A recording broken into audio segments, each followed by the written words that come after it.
How to generate sound effects in Audacity. From Generate menu, we have some options to generate sounds. Click on Risset Drum and click on Generate. Now we have this sound. Delete this track. And this time generate a chirp sound.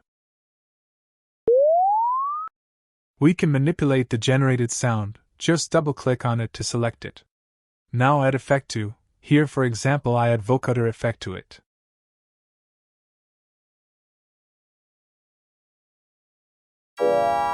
Anyway guys, thanks for watching and I hope you found this useful.